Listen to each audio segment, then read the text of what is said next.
Tuhan sertamu. Inilah Injil Yesus Kristus menurut Santo Markus. Dimuliakanlah. Pada waktu itu, beberapa orang Farisi dan Herodian disuruh menghadap Yesus untuk menjerat dia dengan suatu pertanyaan. Orang-orang itu datang dan berkata kepadanya, "Guru, kami tahu Engkau adalah seorang yang jujur. Engkau tidak takut kepada siapapun, bahwa engkau tidak mencari muka, tetapi dengan jujur mengajarkan jalan Allah. Nah, bolehkah kami membayar pajak kepada kaisar atau tidak?" Tetapi Yesus mengetahui kemunafikan mereka, lalu berkata kepada mereka, "Mengapa kalian mencobai aku? Tunjukkanlah suatu dinar untuk kulihat." Mereka menunjukkan sekeping dinar. Lalu Yesus bertanya, "Gambar dan tulisan siapakah ini?" Jawab mereka, "Gambar dan tulisan kaisar." Maka Yesus berkata kepada mereka, "Berikanlah kepada kaisar apa yang menjadi hak kaisar, dan kepada Allah apa yang menjadi hak Allah." Mereka sangat heran mendengarkan dia. Demikianlah Injil Tuhan kita. Ibu bapak, saudara-saudari yang terkasih dalam Yesus Tuhan, yang diminta untuk mencobai Tuhan Yesus adalah orang-orang Farisi dan Herodian. Orang Farisi kita tahu, kalau Herodian maksudnya adalah dia orang-orang pengikut atau juga pendukung Herodes, disebut Herodian. Kalau pendukung Herodes atau pengikut Herodes, maka ini adalah orang yang sangat loyal dengan yang namanya pemerintah setempat. Bukan pemerintah Romawi, bukan. Tapi juga termasuk kelompok yang istilahnya setuju kalau semua pajak itu masuk dalam Raja Herodes, bukan kepada pemerintah Romawi. Maka mereka sendiri antara Herodian dengan orang Farisi itu sebetulnya soal pajak itu agak konflik. Jadi sebetulnya memang yang disuruh adalah supaya jawaban Tuhan Yesus itu membuat konflik. Nah, tetapi Tuhan Yesus ternyata sungguh-sungguh sangat bijak dalam menjawab. Dia tidak terbawa akan umpan yang diberikan oleh mereka.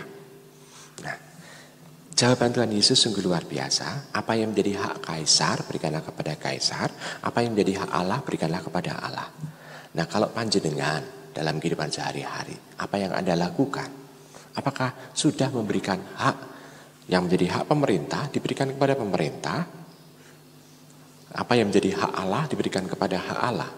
Karena dalam kehidupan kita sehari-hari seringkali manusia justru tidak memberikan kedua-duanya, tetapi yang selalu dikedepankan adalah hak pribadi. Seringkali mendahulukan itu. Semuanya seolah-olah terpusat, tersentral kepada diri sendiri. Bahkan seringkali ada beberapa orang yang membuat tindakan semena-mena sehingga tindakan-tindakan dari banyak orang disentralkan atau dikhususkan untuk melayani aku. Pokoknya semua serba aku, ada egois.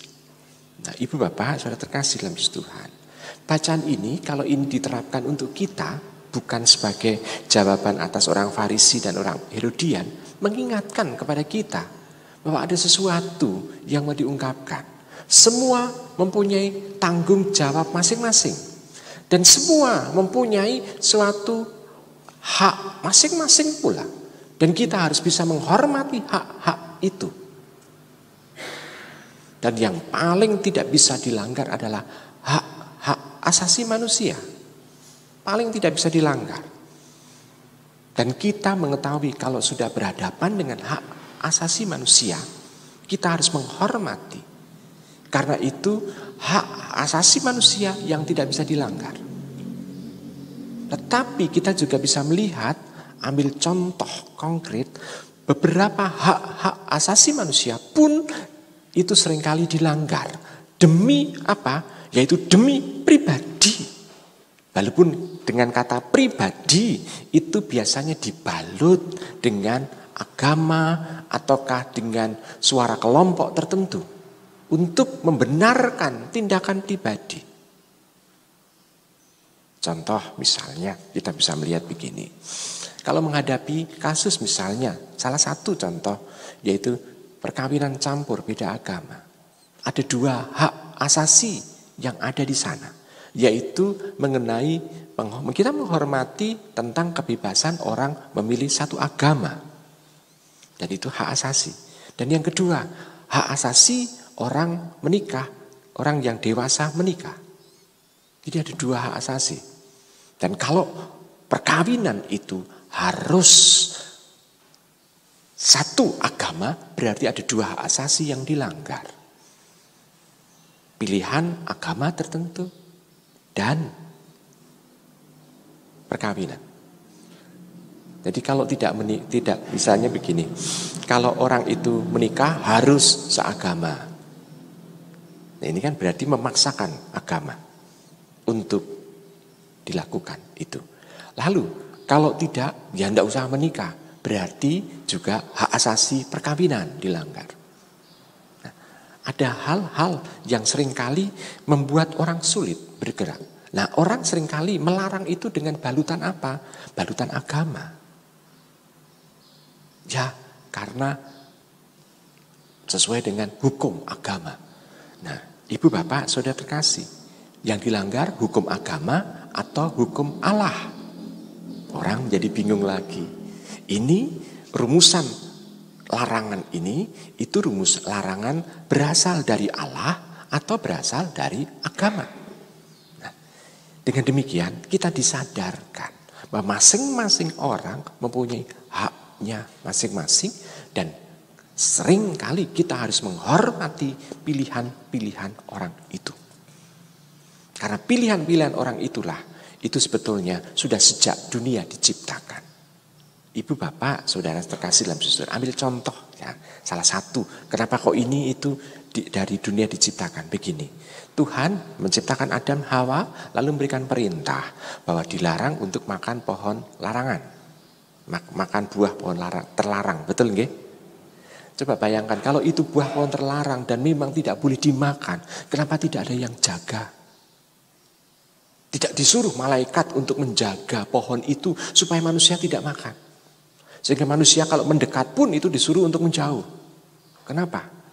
Karena Tuhan memberikan kebebasan kepada manusia. Kebebasan untuk apa? Untuk mendengarkan firman dan taat, dan sekaligus juga kebebasan untuk melanggar hak asasi manusia dan hak-hak Tuhan juga. Tuhan membiarkan. Dan manusia ternyata memilih melanggar perintah Tuhan. Dan Tuhan membiarkan. Maka kebebasan ini itu adalah anugerah semenjak kita diciptakan.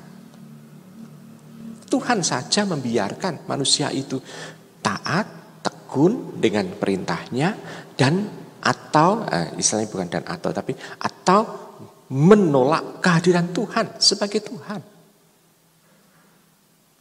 Tuhan saja menghormati kebebasan itu. Dan Tuhan tidak pernah memaksakan juga kehendaknya. Kalau keselamatan pun apakah dipaksakan kepada manusia? Tidak. Ditawarkan kepada manusia. Maka manusia yang memilih ya atau tidak. Kalau ya, maka harus konsekuen sebetulnya. Kalau tidak, ya wes. Maka kita bisa melihat ibu, bapak, dan saudara terkasih. Tuhan menghormati kebebasan itu. Maka kita hendaknya juga tidak bisa memaksakan kehendak pribadi kita supaya orang lain menuruti apa yang kita pikirkan, apa yang kita kehendaki.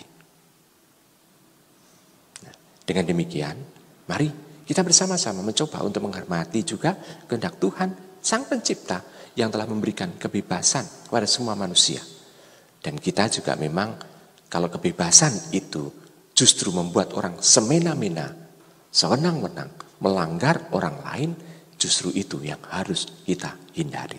Selamat merenung.